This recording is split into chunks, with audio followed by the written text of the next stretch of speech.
Hi ഇന്ന് നമുക്കൊരു Spanish delight കേക്കിനാണ് കേട്ടോ ഓർഡർ ഉള്ളത്. വല്ലപ്പോഴൊക്കെ ഓർഡർ ചെയ്യുന്നൊരു കേക്കാണിത്. നല്ല അടിപൊളി ടേസ്റ്റി ആയിട്ടുള്ളൊരു കേക്കും കൂടിയാണ് കേട്ടോ ഇത്. അപ്പോൾ അത് ആ കേക്കിൻ്റെ വേണ്ടിയിട്ടുള്ള ഫില്ലിങ് റെഡിയാക്കി എടുക്കുകയാണ്. അത് തന്നെ ക്രീമിൽ നമ്മൾ കുറച്ച് കാരമൽ സോസും ബൂസ്റ്റും കൂടി ഇട്ടിട്ട് മിക്സ് ആക്കി എടുത്തിട്ടുണ്ട് കേട്ടോ. ഒരു ചോക്ലേറ്റ് സ്പഞ്ചിൻ്റെ മുകളിൽ ഈ ക്രീം അപ്ലൈ ചെയ്ത് കൊടുത്തു. ഫില്ലിംഗ് ആയിട്ട് കൊടുക്കുന്നത് ഈ ഒരു കാരമൽ സോസും അതുപോലെ പ്രലൈനും അതിൻ്റെ മുകളിലായിട്ട് കുറച്ച് മിൽക്ക് മെയ്ഡും വീണ്ടും നമ്മൾ കുറച്ച് ബൂസ്റ്റും കൂടി ഇട്ട് കൊടുക്കുന്നുണ്ട് കേട്ടോ. ഇതിൻ്റെ മുകളിലായിട്ട് വീണ്ടും കുറച്ച് ചോക്ലേറ്റും കൂടി ഇട്ട് കൊടുക്കുന്നുണ്ട്. ഡാർക്ക് ചോക്ലേറ്റും വൈറ്റ് ചോക്ലേറ്റും കൂടി ഗ്രേറ്റ് ചെയ്തതാണ് കേട്ടോ ഇട്ട് കൊടുത്തിട്ടുള്ളത്. അപ്പോൾ നല്ല റിച്ച് ആയിട്ടുള്ള ഫില്ലിംഗ് ആണ് കേട്ടോ ഈ ഒരു കേക്കിന് വരുന്നത്. അതുകൊണ്ട് തന്നെയാണ് കേട്ടോ ഈ ഒരു കേക്ക് ഇത്രയും ടേസ്റ്റി ആയിട്ടുള്ളത്. സെക്കൻഡ് ലെയർ നമ്മൾ ഇതേ സെയിം മെത്തേഡിൽ ചെയ്തെടുത്തിട്ടുണ്ട്. അതിനുശേഷം നമ്മളിത് ക്രം കോട്ട് ചെയ്തിട്ട് ഈ ഫ്രിഡ്ജിൽ വെച്ചിട്ട് നന്നായി സെറ്റാക്കി എടുക്കുക കേട്ടോ. കസ്റ്റമർ നമുക്ക് റെഫറൻസ് പിക്കിൽ അയച്ചു തന്നിട്ടുണ്ടായത് ഒരു ഹാർട്ട് ഷേപ്പ് കേക്കായിരുന്നു കേട്ടോ. അപ്പോൾ അതുകൊണ്ട് തന്നെ ഈ ഒരു കേക്കിനെ നമ്മൾ ഹാർട്ട് ഷേപ്പ് ആക്കിയിട്ട് മാറ്റിയെടുക്കുന്നുണ്ട്. ഇതുപോലെ നമ്മൾ പീസ് കട്ട് ചെയ്തെടുത്തതിന് ശേഷം ഇതിൻ്റെ മുകളിലേക്കായിട്ട് മാറ്റി വയ്ക്കുകയാണ് ചെയ്യുന്നത് കേട്ടോ.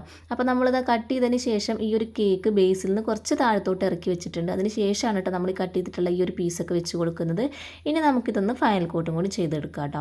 ഫൈൻ കോട്ടും ചെയ്തെടുത്തതിന് ശേഷം നന്നായിട്ട് സെറ്റായ കേക്കാണ് കേട്ടോ ഇത്. നന്നായിട്ട് തണുത്തിരിക്കണം. അതിന് മുകളിൽ നമുക്ക് ചോക്ലേറ്റ് ഗനാഷ് ഒഴിച്ച് കൊടുക്കുക കേട്ടോ. കേക്കിൻ്റെ പകുതി ഭാഗത്തോളം ഇതുപോലെ ചോക്ലേറ്റ് ഗനാഷ് ഒഴിച്ച് കൊടുത്തിട്ട് ഒന്ന് സ്പ്രെഡ് ചെയ്ത് കൊടുക്കുക. താഴത്തേക്ക് നമ്മളിതാ പകുതി ഭാഗത്തോളം ഡ്രിപ്പിങ്ങും കൂടി കൊടുക്കുന്നുണ്ട്. പിന്നെ ബാക്കി പകുതി ഭാഗത്ത് നമ്മൾ പ്ലെയിൻസ് ഇട്ട് കൊടുക്കുകയാണ് കേട്ടോ ചെയ്യുന്നത്. ഇത് കേക്കിൻ്റെ മുകളിലായാലും ഇതുപോലെ ചോക്ലേറ്റ് ഡിസൈൻ കാണാൻ തന്നെ നല്ലൊരു ഭംഗിയാണ് അല്ലേ. ഇനി നമ്മൾ താഴെ ഒരു ബോർഡറും കൂടി വരച്ച് കൊടുക്കുന്നുണ്ട് കേട്ടോ. അതിനുശേഷം നമ്മളിത് മുകളിൽ ഒരു റോസറ്റ് ഡിസൈനും കൂടി വരച്ച് കൊടുത്തിട്ടുണ്ട്. പിന്നെ അതുപോലെ ഒരു ടോപ്പറും വെച്ച് കൊടുത്തു, നെയ്മും കൂടി വെച്ച് കൊടുത്തു കേട്ടോ. ഇതാണ് നമ്മുടെ കേക്കിൻ്റെ ഫൈനൽ ലുക്ക് എന്നത് കേട്ടോ. അപ്പോൾ എങ്ങനെയുണ്ട്, ഇഷ്ടമായി കഴിഞ്ഞാൽ നമ്മുടെ ചാനൽ എല്ലാവരും ഒന്ന് സബ്സ്ക്രൈബ് ചെയ്തിട്ട് സപ്പോർട്ട് ചെയ്യാൻ. നെക്സ്റ്റ് വീഡിയോ ആയിട്ട് കാണാം. ബൈ.